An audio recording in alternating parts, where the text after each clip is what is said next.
Hello friends, welcome to होनहार mind. जैसा कि आपको पता है, रेलवे की परीक्षाएं शुरू होने वाली है 15 दिसंबर से। और इस सीरीज में इस परीक्षा की तैयारी के लिए हम पिछले साल जो भी रेलवे के एग्जाम हुए हैं, चाहे वो ग्रुप डी के पेपर हुए हो या फिर एनटीपीसी के, तो इसी सीरीज में हम जो अभी ये जो मैथ का सेट सॉल्व करवा रहे हैं, ये है अभी एनटीपीसी का। और आज का ये जो क्वेश्चन है वो है आपके 26 अप्रैल 2016 के एनटीपीसी का फर्स्ट शिफ्ट का। तो चलिए देखते हैं कि आज का पहला सवाल क्या है। इस सेट में कुल 10 सवाल हैं, देखते हैं। तो पहला सवाल है कि निर्देश दिया हुआ है कि 1 से 3 तक के लिए निम्नलिखित सारणी एक बस्ती में फोन के उपयोग पर हुए एक सर्वेक्षण को दर्शाती है। निम्नलिखित जानकारी पर विचार करें और इस प्रश्न पर और इस आधारित प्रश्नों के उत्तर दें। देखिए, ये सारणी दिया हुआ है, क्या है, आयु दिया हुआ है, बेसिक फोन, स्मार्टफोन और कोई फोन नहीं। पहला सवाल देखते हैं क्या है। पहला सवाल है कि फोन का प्रयोग करने वालों और ना करने वालों का क्या अनुपात है। देखिए, फोन कौन से हैं इसके पास, या तो बेसिक फोन है और स्मार्टफोन है, दोनों फोन ही होते हैं। तो मतलब ये दोनों फोन कितने हैं और ये जो है मतलब कोई फोन जो इस्तेमाल नहीं कर रहे हैं वो कितने हैं। तो सबसे पहले तो इन्हें ऐड करना होगा टोटल जानने के लिए। तो ऐड करते हैं, 6 2 8 5 13 3 16 और ये 50 50 17 और ये 13 16 29 और 5 34 और ये जो कोई फोन इस्तेमाल नहीं कर रहे हैं वो है 6 3 9 2 1100। देखिए, इन दोनों का अनुपात पूछा था, इसको ऐड करना है क्योंकि दोनों फोन है। तो 1700 और 3400 होता है 5100 और 1100 का अनुपात। 00 से 00 मतलब 51:11, मतलब ऑप्शन कौन सा हो जाएगा हमारा, ऑप्शन हो जाएगा सी। चलिए देखते हैं, अगला सवाल है कि कितने स्मार्टफोन प्रयोक्ता ऐसे हैं जिनकी आयु 16 वर्ष से ज्यादा है। 16 वर्ष से ज्यादा, चलिए देखते हैं फिर से सारणी में। यहाँ आयु वर्ग दिया हुआ है, देखिए 4 से 12 वर्ष के लिए, 13 से 19 वर्ष के लिए, 20 से 60 के लिए और 60 से अधिक। तो हमारा सवाल क्या था, हमारा सवाल था कि ऐसे प्रयोक्ता, स्मार्टफोन प्रयोक्ता जिसकी आयु 16 वर्ष से ज्यादा है। देखिए, 16 वर्ष से ज्यादा तो 20 वर्ष भी होता है, 60 वर्ष भी होता है, सभी 16 से ज्यादा है। लेकिन ये बताइए कि यहाँ पे कितना है, 13 से 16 तक, मतलब यहाँ पे जो आयु वर्ग होगा वो 13 भी होगा, 14 भी होगा, 15 भी होगा, 16 भी होगा, 17 भी होगा, 18 भी होगा और 19 भी होगा। मतलब स्पेसिफिक आप नहीं बता सकते हैं कि कितने स्मार्टफोन प्रयोक्ता जो है वो 16 साल के हैं, क्योंकि यहाँ इसमें सभी 13 से लेकर 19 साल तक वाले सभी का मिला हुआ डाटा है। तो इसका आंसर क्या हो जाएगा, इसका आंसर हो जाएगा कि निर्धारित नहीं किया जा सकता है। अगले सवाल पे आते हैं। अगला सवाल है 20 या उससे अधिक आयु समूह की तुलना में 13 से 19 आयु समूह में स्मार्टफोन का कितना अधिक प्रयोग होता है। किससे, 20 या उससे अधिक आयु समूह की तुलना में 13 से 19 आयु समूह में। तो फिर से देखते हैं सारणी पे, सारणी क्या है, 20 या उससे अधिक कितना है। देखिए 20 से अधिक, देखिए ये है 20 से 60 और ये है 60 से अधिक, तो 20 से अधिक तो 60 भी है। तो इन दोनों में स्मार्टफोन कितना है, ये 1000 और 300 मतलब 1300।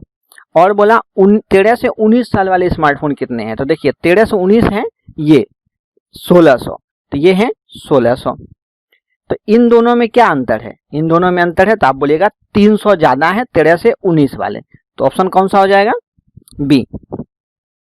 चलिए आते हैं अगले सवाल पे। अगला सवाल है कि दो उपकरण जिनका क्रय मूल्य कितना है, क्रय मूल्य है 15,000 और दूसरे का है 20,000, उन पर क्रमशः 8% और 12% की छूट दी जाती है। देखिए 8% का छूट देंगे 15,000 पे तो वो कितने में बिकेगा, तो आप बोलिएगा 8% का छूट देंगे तो वो बिकेगा 92% में। और 20,000 वाले पे 12% का छूट दिया, क्रमशः है तो 20,000 वाले पे 12% का छूट दिया तो वो कितने में बिकेगा, तो 88% में। तो कुल विक्रय मूल्य निकालना था, तो मतलब दोनों को ऐड कर देंगे। तो चलिए अब इसको सॉल्व करते हैं। 00 से 00 और 00 से 00, इसको करेंगे 88 इंटू 200, तो 17600। तो ये कितना हो जाएगा, 13,800। इन दोनों को ऐड करते हैं, देखिए 17 और 13 कितना होता है 40 और 600 और 800 1400, मतलब 40,000 और 1,000, 17 और 13 कितना होता है 30, मतलब 30,000 और 8 से 1400, 1400 मतलब हो गया कौन सा 31,400, ऑप्शन सी। आते हैं अगले सवाल पे। अगला सवाल है 8 मिनट में एक आदमी कितना दूरी तय करता है, 2 किलोमीटर का। तो उसकी गति किलोमीटर प्रति घंटे में क्या है। किलोमीटर प्रति घंटा मतलब कि 1 घंटे में कितना किलोमीटर चलता है, लेकिन यहाँ दिया हुआ 8 मिनट में 2 किलोमीटर चलता है। तो 1 घंटा में निकालने के लिए क्या करेंगे, तो हम बोलेंगे कि 8 मिनट दिया हुआ है तो हमको 60 मिनट, मतलब 60 मिनट का पता कर लेंगे कितना चलता है, तो वो हो जाएगा उत्तर। तो 8 मिनट में 2 किलोमीटर, तो 1 में कितना, तो 2/8। तो 60 में कितना, तो 2/8 गुना 60। तो 4 से काटते हैं, 4 दूनी 8, 4 से 15 बार में, 2 से 2 मतलब 15 किलोमीटर प्रति घंटा, ऑप्शन सी। आते हैं अगले सवाल पे। देखिए अगला सवाल क्या है कि एक वस्तु 25% लाभ पर 290 रुपए में बेची गई। मतलब कोई वस्तु यदि मान लेते हैं 100 में खरीदे होंगे, प्रतिशत हमेशा 100 पे निकलता है, तो 100 में खरीदे होंगे तो उसको कितने में बेच रहे हैं, 25% लाभ पे, मतलब 100 का 125% मतलब 125 में, 125 में। लेकिन सवाल क्या बोल रहा है, बेचा गया 290 में। या तो 125% में बेच रहे हैं या बेच रहे हैं कितना में, 290 रुपए में। तो देखिए 125 का मान दिया हुआ है 290 और आपसे क्या पूछ रहा है, वस्तु का क्रय मूल्य ज्ञात कीजिए। क्रय मूल्य कितना है, 100%। तो 125 बराबर 290, तो ऐसे लिख सकते हैं 290 मान है 125 का और निकालना है 100 का मान। जो टोटल मान रहेगा जिसका वो नीचे और जिसका निकालना रहेगा उसका गुना में। तो 25 से 25 बचे, 25 चौक और ये 5 से 290 कटेगा, 25 25 4 5 8 40 मतलब 58 गुना 4 कितना होता है 232। 50 चौक 200, 8 चौक 32, 232 मतलब ऑप्शन। देखिए यहाँ पे आप लोग सी में लिख लीजिए 232 सी। आते हैं अगले सवाल पे कि यदि एक संख्या के 3/4, देखिए एक संख्या का 3/4, ऐसे सवालों में हमेशा जो सवाल बोल रहा है वो सिर्फ करते हुए चलना है, आंसर आ जाएगा। तो क्या है 3/4 का 2/5 कितना है 36 है। तो उस संख्या का 2/3 ज्ञात कीजिए। तो इसका है 36, तो पहले इसको x का मान निकाल लेते हैं। तो 3 दूनी 6, 6 से 36 काटेंगे 6 बार में, तो x क्या हो जाएगा, ये क्रॉस मल्टीप्लाई यदि कर दें, ये क्रॉस मल्टीप्लाई कर दें तो कितना हो जाएगा 6 पचे 30 चौक 120।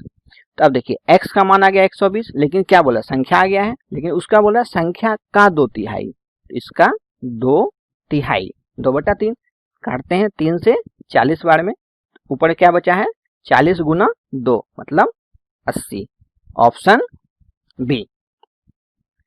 आते हैं अगले सवाल पे।